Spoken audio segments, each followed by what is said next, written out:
ও দাদা, এই কোলে জীবে দাঁড়িয়ে দাঁড়িয়ে হরি নাম বেলাতে হবে। কোলের জীবে যে অনাচারী, পাপাচারী, দুরাচারী, তারা যে কৃষ্ণ নাম করতে চায় না, তারা যে হরি নাম করতে চায় না।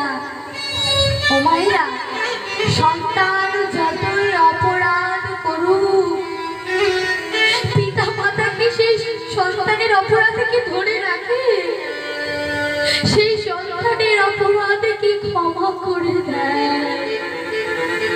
তোর সুন্দর আমাদের জগৎ পিতা, তাই গৌর সুন্দর মনে মনে চিন্তা করলেন, আমার ভুলের জীব তারা যতই পাপাচারী হোক, তারা যতই দুরাচারী হোক, তাই বলে কি তারা উদ্ধার হবে না? তাই নিতাই চাঁদেকে বললেন, দাদা, আমার এই খোলের জীবীকে যে উদ্ধার করতে হবে, তুমি কি করবে জানো দাদা? খোলের জীবীর দাঁড়িয়ে দাঁড়িয়ে হরি নাম সংকীর্তন বিতারে।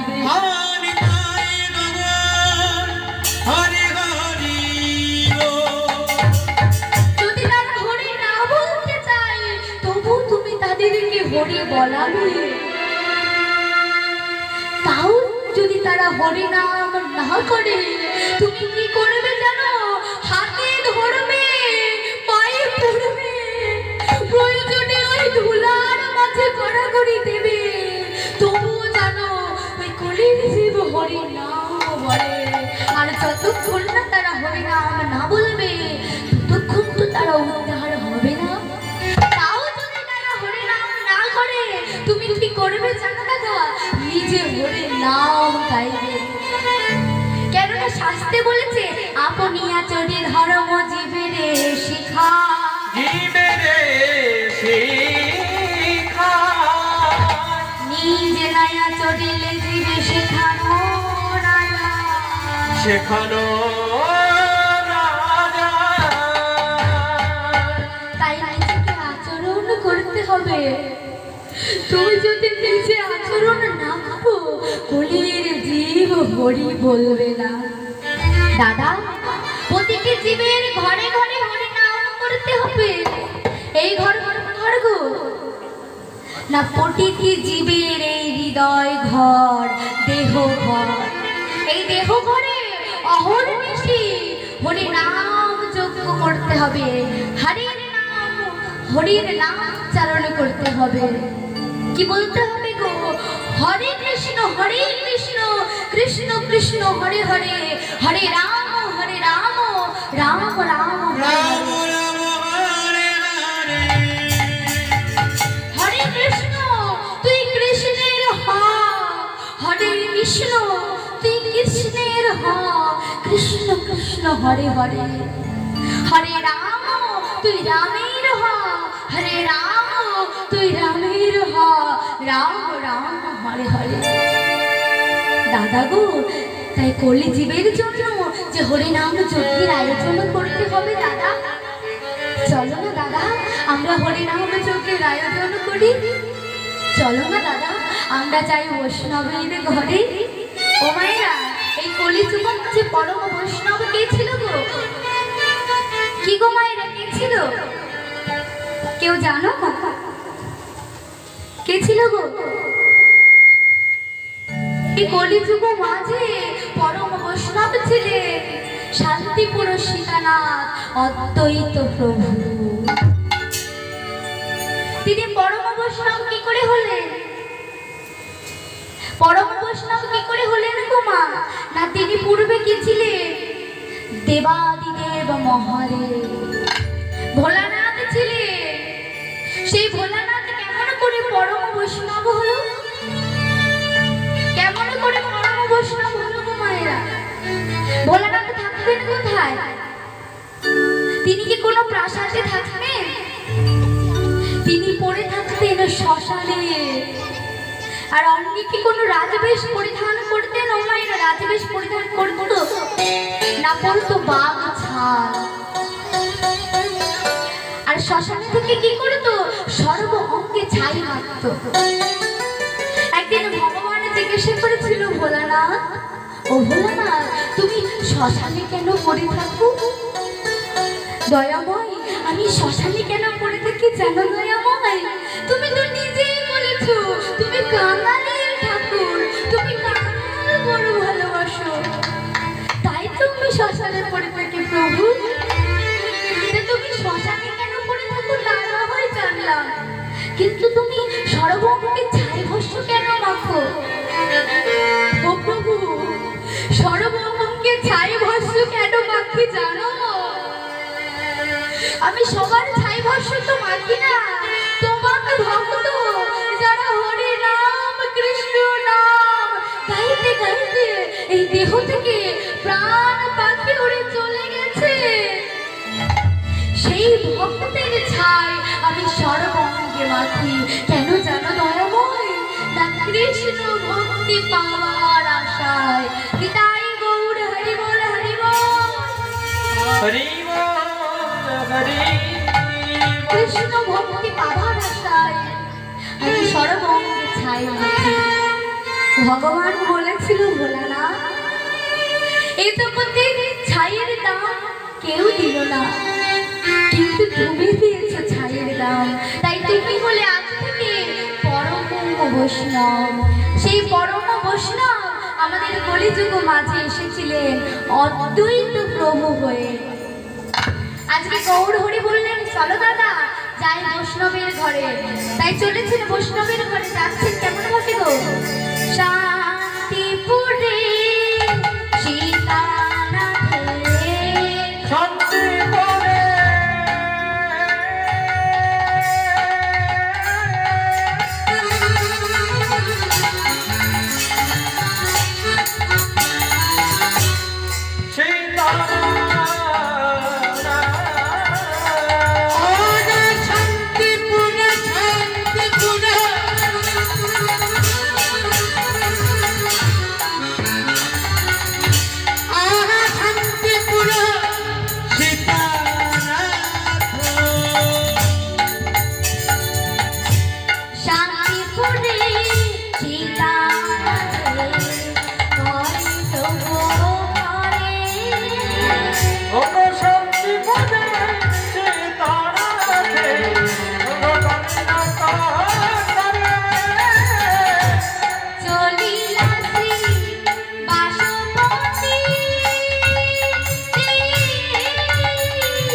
চলিলা দাসমতে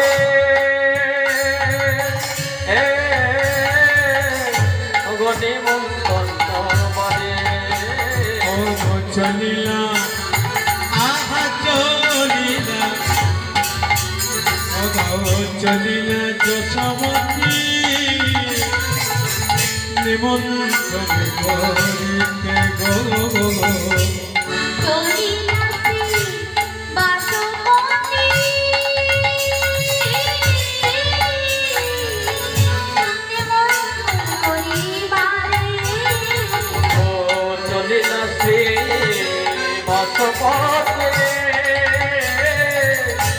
নিমন্ত্রণ করে করে শিবা শ্রীমন্ত করে শিবা শ্রীমন্ত করে শিবা শ্রীমন্ত করে শিবা শ্রীমন্ত চোরি করে বলে বচন করে শিবা শ্রীমন্ত বলে চুরি করে বলে বচন করে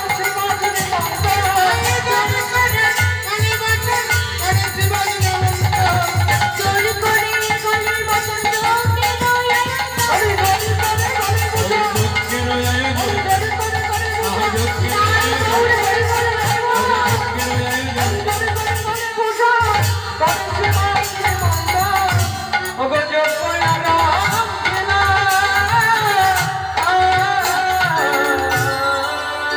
ও মায়েরা, এইদিকে মায়েরা হরি বল বলে হাত তুলছো না কেন গো? কেন গো? হরি বল বলে হাত তুলতে লজ্জা করে? লজ্জা করে গো? হরি নামে যদি না হাত তুলতে পারো এ জগতের কোনো কিছুতে আনন্দ পাবে না। একমাত্র হরি নামে যে আনন্দ লুকিয়ে আছে সেই আনন্দ এই জগতের কোনো কিছুতে নেই। যদি তোমরা নাও হাত তুলতে পারো তাও অভ্যেস করো। এখন থেকে যদি অভ্যেস না করো সেই পরপারে গিয়ে মাঝি খুঁজে পাবে তো। তাই সেই মাঝিকে পাওয়ার জন্য এখন থেকে একটু একটু করে অভ্যেস করতে হবে তো। অভ্যেস না করলে কেমন করে হবে বলো? তাই আজকে গৌর সুন্দর আর নিতাই চাঁদ গেলেন অদ্বৈত প্রভুর ঘরে। অদ্বৈত প্রভুর ঘরে এসে বলছে, হে আচার্য দেব, এই কলিজীবের উদ্ধারের জন্য হরি নাম যজ্ঞের আয়োজন করতে হবে। আচার্য দেব বলুন তো, নেমন্তন্নের দায়িত্ব কাকে দেওয়া যায়? আচার্য দেব বলছে, কেন শ্রীবাসকে দেওয়া যায় নেমন্তন্নের দায়িত্ব? ও মায়েরা, এই শ্রীবাস পণ্ডিত কে ছিল গো? এই শ্রীবাস পণ্ডিত পূর্বে ছিল নারদ মুনি। এই শ্রীবাস যে বড় ভক্ত ছিল। কেমন ভক্ত ছিল শ্রীবাস? একদিনে গৌর সুন্দর শ্রীবাস আঙিনা মাঝে হরে নাম সংকীর্তন গাইছে। হরে নাম সংকীর্তন গাইছেন গৌর সুন্দর। এমন সময় শ্রীবাস আঙিনা মাঝে ঘটে গেল অমঙ্গল। শ্রীবাসের একমাত্র পুত্র কৃষ্ণ দাস অসুস্থ হয়ে পড়ল। যার আঙিনা মাঝে স্বয়ং গৌর সুন্দর হরি নাম কীর্তন গাইছে, সেই আঙিনায় ঘটে গেল অমঙ্গল। পদ্মাবতী এসে বলছে, মালিনী দেবী এসে বলছে, কৃষ্ণ দাস, এই বাবা আর কতক্ষণ ঘুমিয়ে থাকবে? ও একবার হরি বলে বলবে না? অন্যদিন তো হরি বলে বলিস, কত আনন্দ করিস বাবা। ওঠ ওঠ। বারবার ডাকছে কৃষ্ণ দাসকে, কিন্তু কিছুতেই কৃষ্ণ দাস উঠছে না। তখন মালিনী দেবী বারবার বলছে, এই খোকা খোকা, এই খোকা, একবার ওঠ না খোকা, একবার হরি নাম কর, একবার কৃষ্ণ নাম কর, একবার তুই হরি বল। কিন্তু কিছুতেই যখন কৃষ্ণ দাস উঠছে না, বাবা, হে বাবা ওঠ, তুই ওঠ, তুই ঘুম থেকে ওঠ, তুই কেন ঘুমিয়ে আছিস? ও মা, উঠবে কি গো? যে ঘুম থেকে উঠবে সে তো অনেক আগেই ফাঁকি দিয়ে চলে গেছে। মালিনী দেবী বারবার ডাকছে, বাবা কৃষ্ণ দাস, একবার ওঠ বাবা ওঠ, তুই একবার আমাকে মা বলে ডাক। তুই যদি মা বলে না ডাকিস, এই জগতে মা বলে ধরছে আমার আর কেহ নাই। তুই একবার আমাকে মা বলে ডাক, তুই একবার মা বলে ডাক বাবা, তুই একবার ওঠ। কিন্তু কৃষ্ণ দাস কিছুতেই উঠছে না। মালিনী দেবী বারবার চিৎকার করে কাঁদছে। এমন সময় সেই কান্নার আওয়াজ চলে গেল শ্রীবাস পণ্ডিতের করণমূলে। শ্রীবাস পণ্ডিত মহাপ্রভুর সাথে হরে নাম কীর্তন গাইছিলেন। আর যে না সেই কান্নার আওয়াজ মহাপ্রভুর শ্রীবাস পণ্ডিতের করণমূলে প্রবেশ করেছে। শ্রীবাস পণ্ডিত ছুটে এসেছে, ছুটে এসে মালিনীকে বলেছে, মালিনী, ও মালিনী, কি হয়েছে? তুমি কাঁদছ কেন? কি হয়েছে বলো? মালিনী বলছে, স্বামী গো, ও স্বামী, আমাদের একমাত্র পুত্র কৃষ্ণ দাস, সে যে ইহ জগতের মায়া ত্যাগ করে পরলোকে গমন করেছে। স্বামী, সে যে আর আমাকে মা বলে ডাকছে না, সে যে আর কোনোদিন আপনাকে বাবা বলে ডাকবে না। শ্রীবাস পণ্ডিত বলছে, মালিনী, ও মালিনী, তুমি কাঁদছো কেন মালিনী? তার সন্তান, সে আমাদেরকে দায়িত্ব দিয়েছিল পালন করবার জন্য। আজকে তার বয়স হয়েছে, সে যার কাছে ডেকে নিয়েছে। মালিনী, ও মালিনী, তুমি কেঁদো না, তুমি মা, তুমি তাকে 10 মাস 10 দিন গর্ভে ধারণ করেছো, তুমি তো কাঁদবে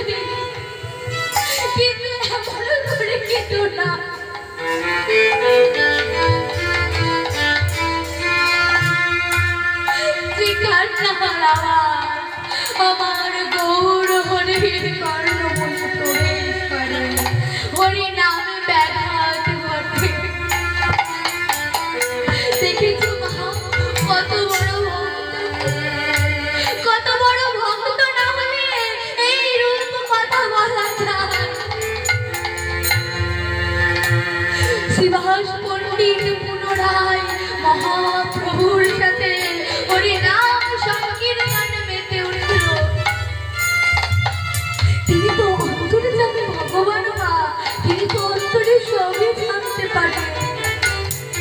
হঠাৎ গৌর সুন্দর হরিনাম গাইতে গাইতে হরিনাম সংকীর্তন বন্ধ করে বলছে, শিবা ও শিবা, তোমার আঙিনা মাঝে আমি প্রতিদিন হরিনাম কীর্তন করি, কত আনন্দ আমি পাই। কিন্তু শিবা, আজকে কি এমন হলো যে তোমার আঙিনা মাঝে হরিনাম সংকীর্তন গাইতে গিয়ে আমার কণ্ঠরুদ্ধ হয়ে আসছে, আমি হরিনাম গাইতে পারছি না। পাশে দাঁড়িয়েছিল এক ভক্ত, সে বলছে, প্রভু তুমি আনন্দ হবে কেমন করে? শিবাসের একমাত্র পুত্র কৃষ্ণ দাস, সে যে ইহলোকের মায়া পরিত্যাগ করে পরলোকে গমন করেছে প্রভু, সে যে পরলোকে গমন করেছে। মহাপ্রভু বলছে, শ্রীবাস তুমি না পিতা, তুমি একবার আমার কাছে ছুটে এসে বলতে পারতে, একবার জানাতে পারতে, কিন্তু তুমি আমাকে জানালে না। শিবাস পণ্ডিত ছুটতে গিয়ে মহাপ্রভুর চরণ দুখানি জড়িয়ে ধরে বলছে, দয়াময় ও দয়াময়, আমার পুত্র চলে গেছে, তাতে আমার কোনো দুঃখ নাই, কিন্তু দয়াময় তুমি জানো আমার এই আঙিনা ছেড়ে চলে যেও না, তুমি জানো আমার এই আঙিনা ছেড়ে চলে যেও না, তুমি জানো আমার এই আঙিনা ছেড়ে চলে যেও। দেখেছো মা কত বড় ভক্ত, এত বড় ভক্ত না হলে কি তাকে নিমন্ত্রণের দায়ভার দেওয়া যায় গো? তাই আজকে সেই শিবাস পণ্ডিতকে অদ্বৈত প্রভু নিমন্ত্রণের দায়ভার দিলেন। নিমন্ত্রণের দায়ভার দিয়ে বললেন, শিবাস এই কলিজীবের দাঁড়ে দাঁড়িয়ে বড়লগ্নি কৃতবাসে তুমি নিমন্ত্রণ করে আসবে, কারণ বলেছি তারা বিনা নিমন্ত্রণে কোথাও যায় না। ও মায়েরা, এই কলির জীব যায় বিনা নিমন্ত্রণে? আগে জিজ্ঞাসা করবে, এই তোদের বাড়ি হরিনাম হচ্ছে, তোদেরকে বলে গেছে তো? যদি না বলে আমরা সেখানে যাব না, আগে জিজ্ঞাসা করে, তাই না কি মা? বিনা নিমন্ত্রণে যায় না। তাই বললো, শিবাস কলিজীবের দাঁড়িয়ে দাঁড়িয়ে তুমি গললগ্নি কৃতবাসে নিমন্ত্রণ করে আসবে। ও মায়েরা, নিমন্ত্রণ না করলেও অনেক ভক্ত ছুটে যায়। কারা ছুটে যায় জানো? যারা আমার গৌর ছাড়া আন জানে না, যারা সর্বদা এই হৃদয়ের মাঝে গৌর হরির নামকে জপ করে। আর কি বলে গো, মুখে কি বলে?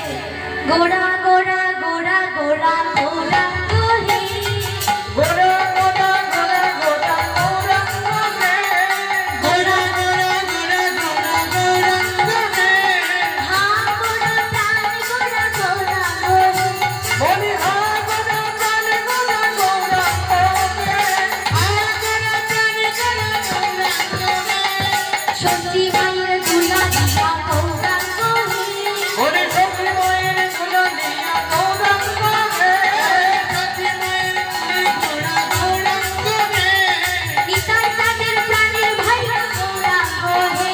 বলি নিতাই চাঁদের প্রাণের ভাইয়া গোরা গোহে। ও মায়েরা, সকলে মিলে একটু হাতে তালি দিয়ে সকলে মিলে কেমন গৌর হরির নামের গুণকীর্তন করবে। এতে তোমাদের ক্ষতি হবে না গো, এতে উপকার হবে। যদি হাতে তালি দাও না, হাতে তালি দিলে কি হবে গো? হাতের যে অশুভ রেখাগুলি আছে, সেই অশুভ রেখাগুলিকে পাল্টিয়ে শুভ রেখার সৃষ্টি হবে। তাই সকলে হাতে তালি দিবে কেমন? গোরা গোরা গোরা গোরা গোরা গোহে, বলি গোরা গোরা গোরা গোরা গোরা গোহে, হা গোরা প্রাণ গোরা গোরা গোহে, বলি হা গোরা প্রাণ গোরা গোরা গোহে, সখী মায়ের দুলা দিবা গোরা গোহে, ওগো সখী মায়ের দুলালিয়া গোরা গোহে, সখী মায়ের প্রাণের গোরা গোরা গোহে, ওগো সখী মায়ের প্রাণের গোরা গোরা গোহে, শিবা স্বয়ং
হৃদয় মাঝে সদা সর্বদা গৌর হরির নাম গুণ কীর্তন হয়, সেই ভক্তরা গৌর নাম শুনলেই ছুটে আসবে। আসবে না?